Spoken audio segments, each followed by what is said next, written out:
Infographics. What is it? What is infographics? A motion graphics infographics is a visual representation of data and information that incorporates animation and movement. So, what can we move/animate? We can animate bar graphs.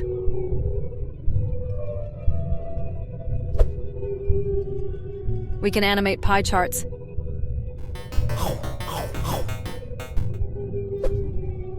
We can animate characters. Hi. Or icons.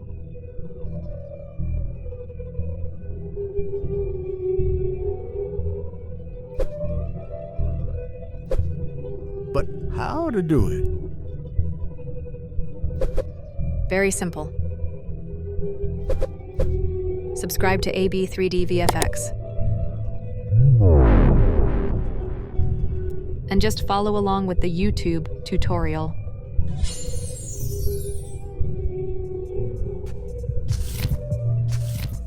Hello and welcome to another After Effects tutorial. So today we are going to make some infographics in After Effects. Let's get right into it. Okay then, so the first effect we are tackling today is the folding paper effect. Okay then, the first thing first, let's create a composition and let's create a solid, because let's face it, we cannot put a paper inside our monitors or our computers, So after you have your paper or the solid ready, just type page turn in the effects and presets column and you should have page turn effect. Well, that's not a surprise, After you add it, it's just ready for use. So we are going to animate two of its properties. First, the fold position or folding of the paper, and second is the fold radius. So the animation would go something like we turn the paper from left to right or right to left. I still cannot figure out the direction.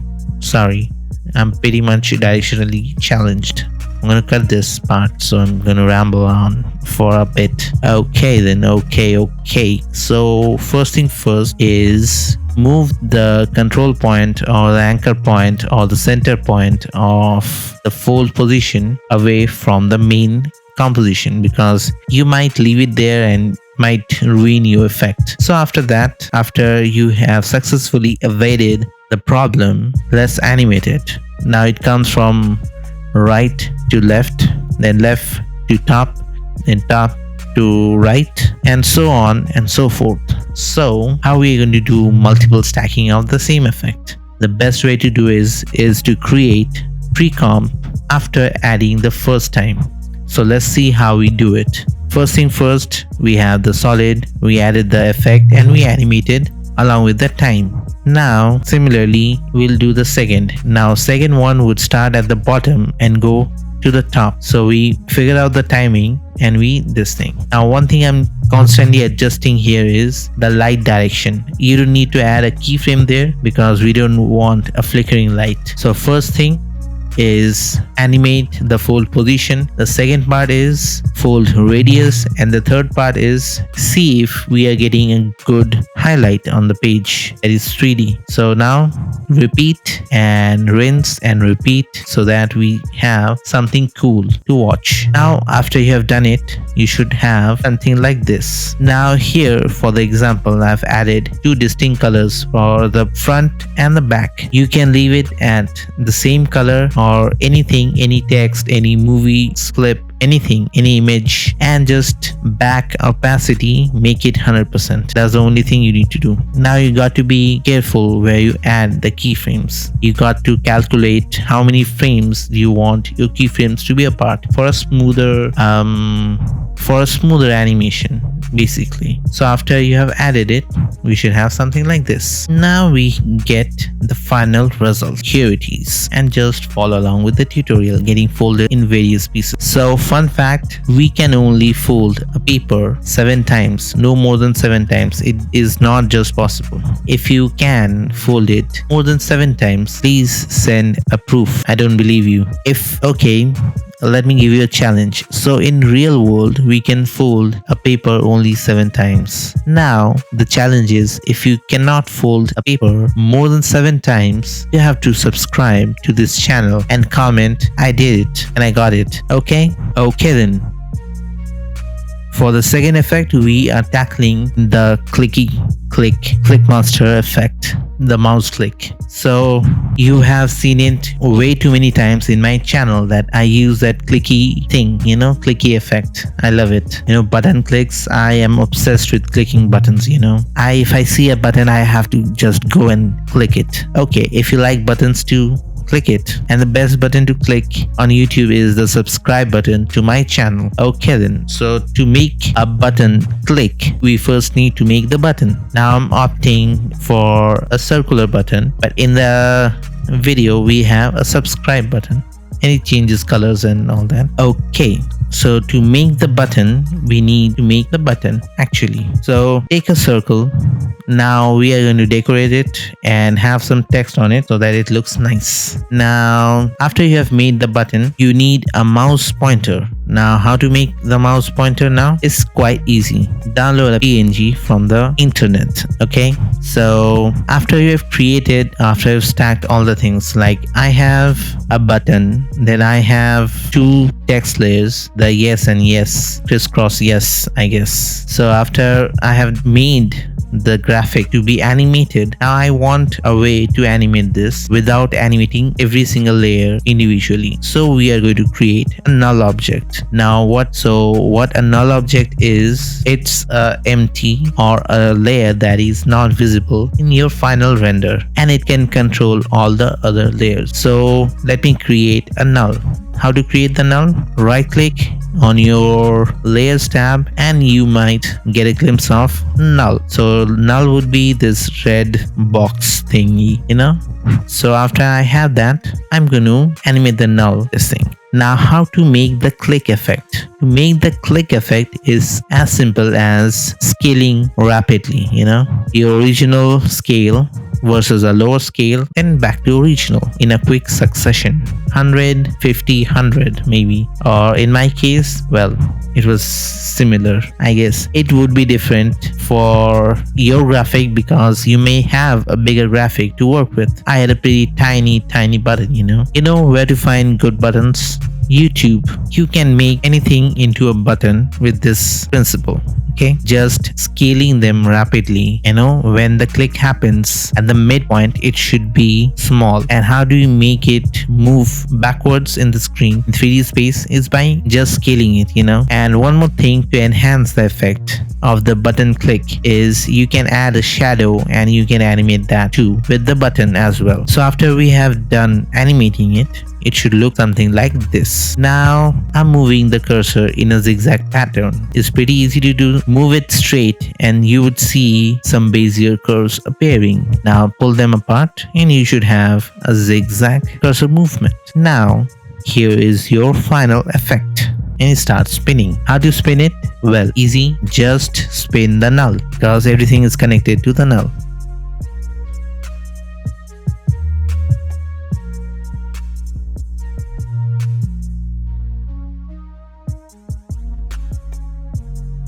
So one more thing we need to animate while making infographics is a character. Now I'll make a detailed video how to make your character move and animate. Here's a quick and easy way to make it say hi for the video, So first thing first is we need to take the character apart. You need to chop him up in pieces so that we have individual layers for all his body parts that obviously have to move. We don't have to be like dissecting a perfectly good model for no reason. So I got this model from FreePic. You can find these vector models anywhere, and now you can separate them in any program of your choosing.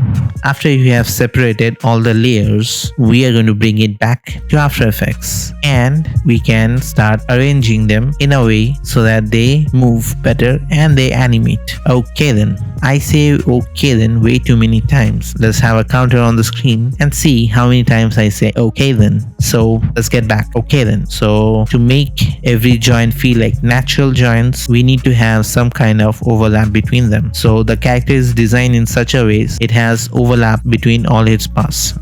Now basically I want to create a waving hand. How to do it? First thing first, we'll set the anchor point to their respective points and then we would create a FK chain between them. Now what is FK, you might ask? Well, I'm going to tell you anyways, even if you don't ask, So the FK chain is forward kinematics. Now what is kinematics? Well, it's a fancy math term that scientists use to basically denote movement of anything, Now when I move the bicep, the entire hand will move. I've set it in a way. Now when you start animating the hand, you may realize that, well, the hand is getting flipped. When you wave, your thumb should point inwards. Now it's being pointed at the wrong side. So what we're going to do is we're going to make a composition and we're going to time it perfectly so that when it's in the motion, it flips his hand, because it's not 3D, so we cannot make him 3D, but we are going to manage him doing 2D, Okay then, so we should have something like this. Now the hand, first thing first, we need to animate the forearm part of it, because we don't wave with our entire hands, just the forearm. Now for secondary movements or secondary animations, we need to move the palm or the hand part of the hand and slight elbow move. So after you have done it right, you should have something like this. Now what we are going to do is, since we made the setup already, we are going to just copy paste and we should have something like this. A character saying hi or waving goodbye, What do you think it is? Hi or goodbye? Comment down below what you think it is. Now coming to the most favorite animation that I did in quite some time, Now coming to the last effect of today's video, that is the PacMan chomping on subscribe button, or a graph turning into PacMan. Now as a grown adult, I'm very proud to admit that I still love to play Pac. Okay then, so let's see how we can make PacMan. Now first thing first, we need to make the PacMan himself. Now PacMan is basically a circle, so take a circle. Now remember not to use fill but stroke, because the entire effect, the entire movement of his mouth is done with one thing and one thing only, that is trim path. Now after making your circle from stroke, we need to find out whether it overlaps or not. So basically make yourself a circle, then wait and see if it's overlapping or not. It should not have any gaps. So after making the mouth, let's see how to move it. Now simply add a trim path effect to it. Now move the end and the start to get your position right on how much the mouth opens. Now for the chomping motion or the bite motion, what we are going to make is, we are going to animate the start and the offset. The offset controls the rotation of it. You can also animate the rotation value and the lower jaw value or the end value, but this way we don't have to add one more keyframe to it. It's getting done. Okay then, so we have the PacMan. Now let me create some googly eyes so that the PacMan looks more lively. Now I'm creating a black eye with white dots. Now the eye looks very static, staring somebody down. We don't want our PacMan to be staring at somebody. So what we are going to do is we are going to move his eyes about. How to do it? Well, simple. We will give him the white part of his eye. We would give him a wiggle expression. Now let's come back to the expressions. Now chomping movement. How to do it? We are going to simply write an expression, that is loop out expression. How to write expressions in After Effects? Well, we will have another video for it. Okay, so to have that jittery motion, what we are going to do is add a wiggle expression to the eye, and you should have something like this. So if you want to make a PacMan, feel free to do it. Keep practicing. Have a very merry Christmas and a happy new year. I'll see you around. Don't forget to subscribe to not miss my videos, okay? Because I don't have any idea when the next video might drop. Okay then, bye bye.